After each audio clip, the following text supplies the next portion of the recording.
Hey everybody, welcome to the channel. Glad to have you here. Today we're going to be watching some replays of some ladder battles. I've been playing a lot of games lately, not very many of them good, but I'm up to 570 on the leaderboard, which for only 60 wins I think is decently impressive. Let's see. So I'm on the 6th page. 5th page. 570. Oh, so actually around the same number of games as some people around my level. Like 56, but a lot of 435. Yeah, you can see me right here, but 570. Slowly making my way up. I hit a bit of a bump at 600, just because of, you know, the tactics of the other player getting better. So I lost a couple and hopped back up to 700, and then I really got down into my army creation builds and started focusing and stuff. So yeah, we will, hopefully you'll see some more competitive ones. Today I'm going to show you a dwarf versus chaos. I mean dwarf versus Brettonia, and I thought we were going to do a dwarf on dwarf because he was named Dwarf the Machine, but then he switched to Brettonia, and so I threw together an army here for dwarves. This is a long battle, and you can see here that he brought a very meta anti-dwarf build. I was not expecting this for some reason. I never really expect it, so I usually move forward expecting just like typical behavior. But you can see he's split up. I can't see anybody. My bolt thrower is going to start shooting. I have my miners up here just to kind of scout. And the first thing I'm going to... Oh, well, here, let's go over our army comps real quick.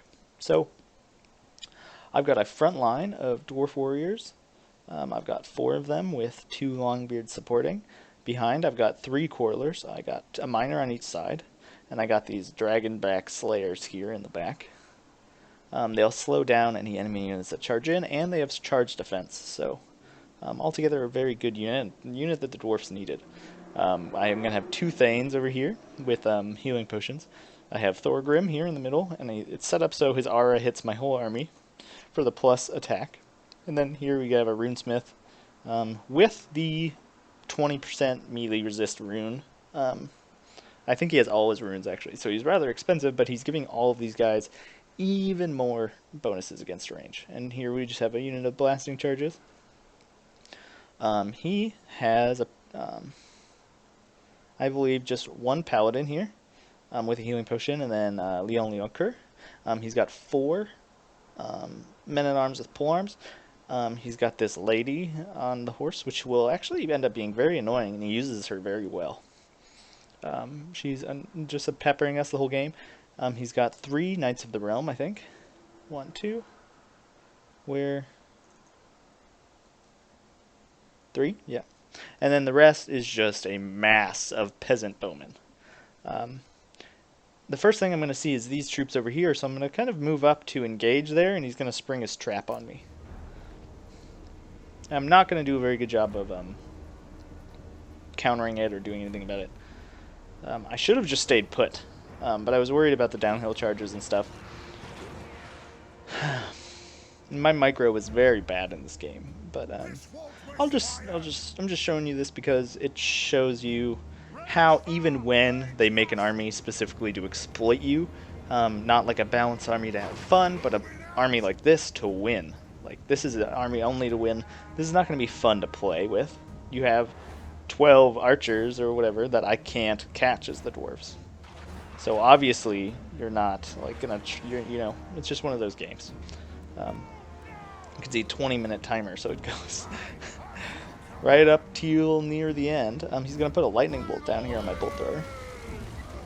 You can watch it in all its glory. Ah! I don't think it stops the crew though from firing. I'm just taking pot shots at what I can see, which is mostly the lords. And so here you can see me moving up to this side to like engage what I thought was his main army. And he's going to start moving these guys up over the hills where I can see him finally. And I don't really think about how much I'm going to need these coilers. I kind of just see this army, and I don't necessarily stop playing, but once I see an army like this, it really takes the joy of Warhammer out for me. So I'm just going to say, okay, whatever, I'm going to set up and I'm going to take it. Okay, I'm going to set up a line of dwarfs here to take this. I'm going to set up a line of dwarfs to take this, and hopefully just run them out of ammo, because what else can I do? I don't see this unit of knights coming around, and it's going to come up here and destroy this unit of coilers. I really needed to keep my army more together, but I just didn't know what to do. I didn't want to turn my back, so the arrows would go really well. But here you can watch this charge. See, it's just too late. I'm going to move, and then I'm going to try and get out of the way, but it's just not going to work. I'm just going to plow right in. My miners are going to be here to support, to hopefully punish him, but he's going to get out of here this year. Here you can see him going after my bolt thrower, and I'm going to move my slayers, but I was just not paying attention really this game. And he's going to get a really good charge on my slayers that I really don't want, and here on my coilers. There's just not much you can do against an army like this as the dwarves, except sit, wait, and take it, which is what I'm going to do. So here you can see he routes my bolt thrower. My dragon backs after the charge are doing very well against these guys, and you see how they're really slow. Even the dwarves can keep up with them. It's because of the debuff here. So I scared these guys off with my heroes and stuff, and he's just going to try. He knows that this is a huge threat, so he's going to try and deal with these with numerous charges, and it's going to work because I'm not supporting them effectively. Here you can see he probably left this paladin in here too long against my Thane, especially with that coiler support. And then he's going to debuff us here. And see, I don't know, I think I was mismicroing these guys, but you can see they're shooting into my own guys, probably hurting them more. He's focusing fire here on this dwarf warrior, and you know, that's my strategy. That's what I decided to do. I wasn't going to go around chasing him. That would just cause me to die faster. So here you can see I'm finally kind of dealing with the last remnants of these Knights of the Realm, but they did their job. They got rid of the coilers. That's what they wanted to do. That's what they were there for. Now he can sit back and just kill me. Oh, I sent a dwarf miner after these Knights of the Realm, and he pulled them out, but he wasn't microing them and didn't pull them back in. So I caught them unawares here. They're going to try and pull through, and it's not going to go well for him. Here you can see the archers finishing off this unit of coilers. I don't know if he popped his healing potion, but I think he did. And I'm just sitting here, and I'm taking it. I'm going to actually rush these guys and try and catch them here in a second. And here comes a charge from Knights of the Realm. Hopefully I turn around. I don't think I do. Oh, and he's going to switch. And see, right here, this is crucial. He's going to get a wonderful charge here on these Dragonback Slayers. They're going to want to get out of there real quick, but they don't have that charge defense against all when you charge them in the back. Here, these polearms dealt with a miner I sent to go harass them. And they're going to get a nice side charge here on my Longbeards. Leon Kerr taking some damage in here, but he's going to heal whenever he's up in the air not fighting. He's going to be healing. So you can see I just don't have much left. He does let me catch some of his bowmen here. This is very crucial, but he's going to also flank around here with those polearms.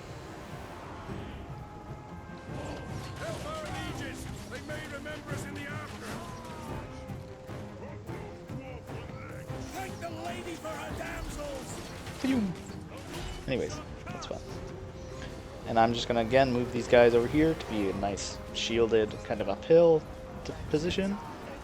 Here we're fighting, and he's going to open fire with everybody on these Dragonbacks. Again, great move. And I move these guys around here, and I decided to just engage them so it'd be harder to hit them. And I'm going to charge these polearms here in the back with my Dwarf Warriors.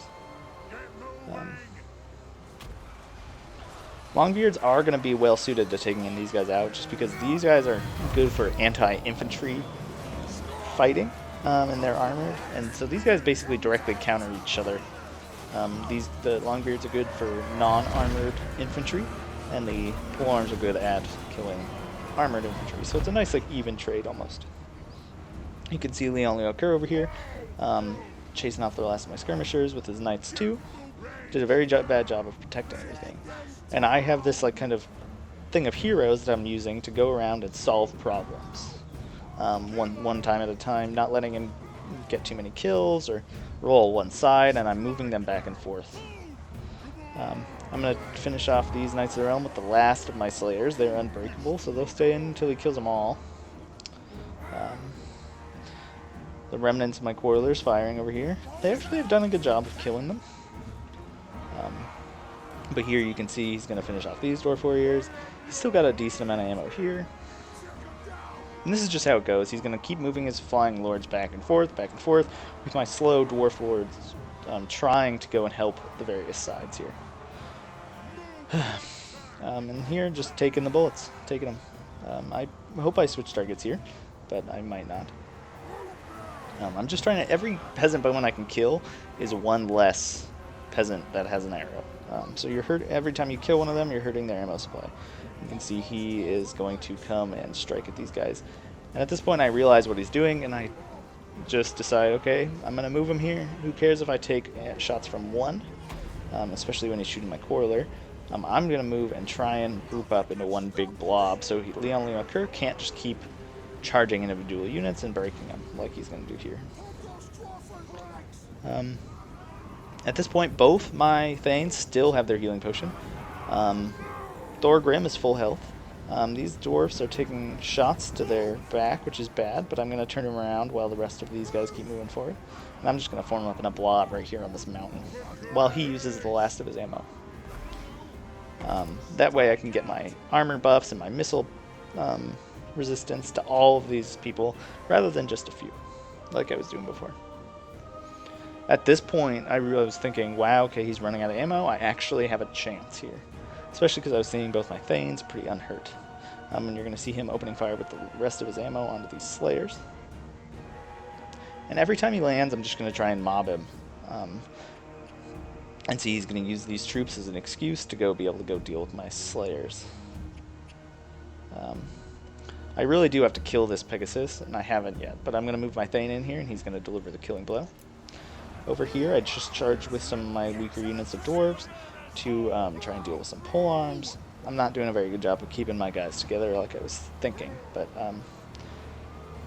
I didn't really, this was not a very fun battle for me, but I'm just showing this so you can see how, even though, someone can bring a cheese army like this, and you still have a chance if you play it right.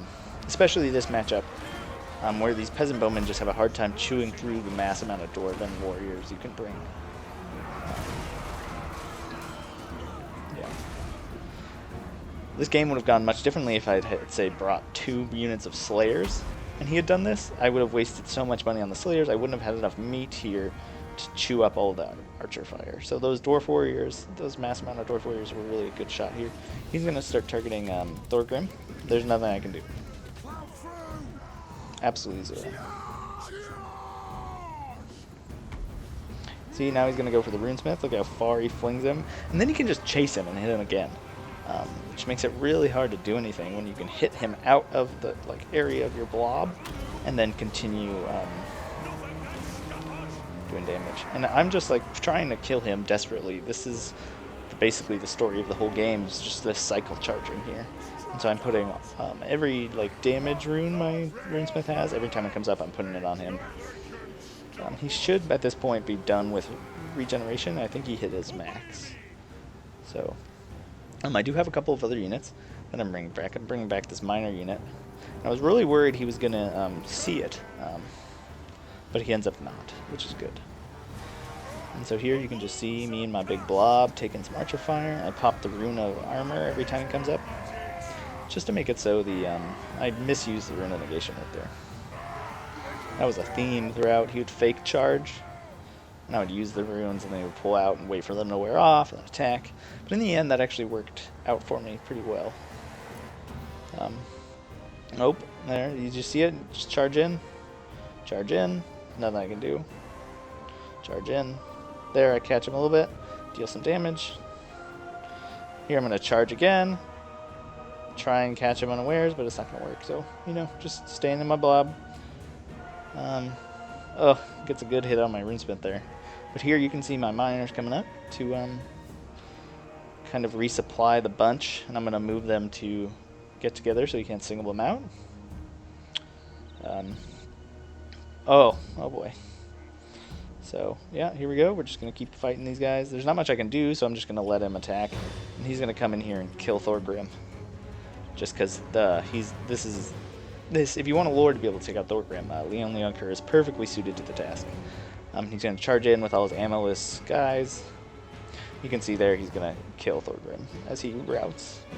But I managed to rout off most of his force here. And I still have my runesmith. Oh, there goes my runesmith. And he's just going to keep charging. There's not much I can do except wait it out here. I'm literally just watching this clock. This is my chance. At this point, I look up and I see there's 3 minutes of battle time left, and I'm going to start trying to dodge here with my Thanes. Try and get army losses to break his morale, but he's going to be smart and keep moving away. Yep. So again, I'm just going to blob up, rush him whenever he lands, try and get a hit in or two. I'm actually going to charge these guys here with my Thanes. You can see my miners route. I'm just hoping he keeps these cycle charges. He waits a little bit between charges to try and kill these Thanes. He's going to do some damage here. He's bringing his peasant bowmen in the back to just reinforce, try and break the morale of these dwarven Thanes. These poor peasant bowmen do not have a chance against the Thane, though. So the only one doing the damage here is Leon Leonker. Here, I'm going to rout him again, just because this is a fight they will not like. Good charge. He actually gets both of my Thanes with that charge, and you can see him doing considerable damage to this one. I was really worried they would rout. Oh, here they come. Zealig, I dodged that one. That was lucky. And I'm going to leap here. Got one little hit on him with my Thane. And we're going to fruitlessly chase him as he flies away. I use my healing potion on this guy. Oh, dodged him barely. Lucky. There's not much you can do. My guys are exhausted, very tired, exhausted. So they're not going to be moving very fast. Because I cheaped out and didn't get their speed boosts there. We're going to get one hit on him. Now I'm thinking, okay, I can draw this out. I got a minute left. Please, God, I don't want to lose to this cheese army. So here you can see another charge. We're actually kind of, my miners come back, rallying, can help their heroes. And we're all just going to charge in here. And he's going to actually stay in because he sees the time too. And he wants to break my morale. That's the only way he's going to win here in these 30 seconds. But my Thane's going to get some backup here.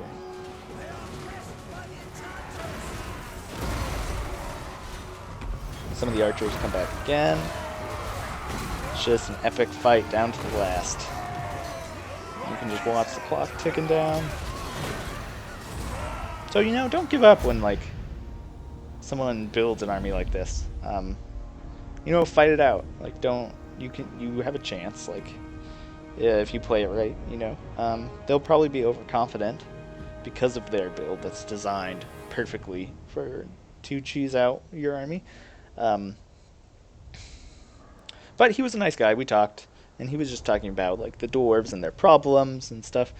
And I was like, oh great, this is gonna be fun. And at the beginning, and he was like, yeah, that's the problem with the dwarves. And then he ran out of ammo, and he was like, this is awkward. And so I don't know. He was a good guy. So no bad.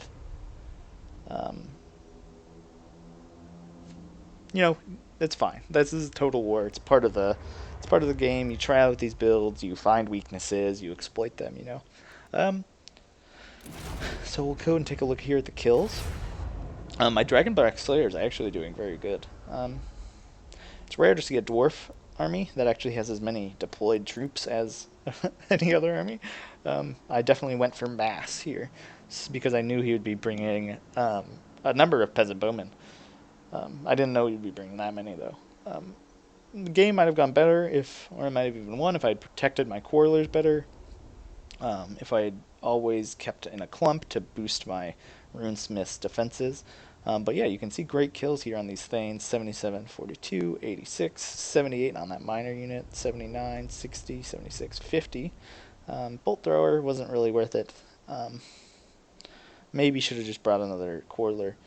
Um, I'm trying it out because it's supposed to be made for fighting these flying units, but it wasn't really able to hit Leon Leocoeur or his paladin. Though it didn't get very long to shoot, so who knows. Over here, 152 on Leon Leocoeur, to be expected. These Knights of the Realm did pretty good, especially because they were just designed to hit my Quarlers, stop any chance of me fighting back, even if it left them open to these Dragonbacks. You can see good kills here on all these Peasant Archers. For how cheap they are, they did a great job, and decent kills on 3 of the Men-at-Arms with pole arms. Yeah. Paladin did okay. Damsel, very annoying the whole game. Dwarf the Machine definitely did a good job of micromanaging where the archers were shooting, where the damsel was buffing, and where Leon Leocoeur was striking, especially where my heroes weren't. Yeah, so anyways, good game to Dwarf the Machine. If I would try this again, I would definitely keep my units more clumped up. I definitely would not bring more than 1 Slayer unit. I probably would have tried to squeeze in another Dwarf Warrior instead of these miners. Yeah, I don't know. The miners are good for dealing with heroes, the armored heroes. They're good to be able to back up any line that gets hit by cavalry or something like that because of the armor-piercing damage that the regular dwarves don't have. Yeah, anyways. Thanks for tuning in, and that's that.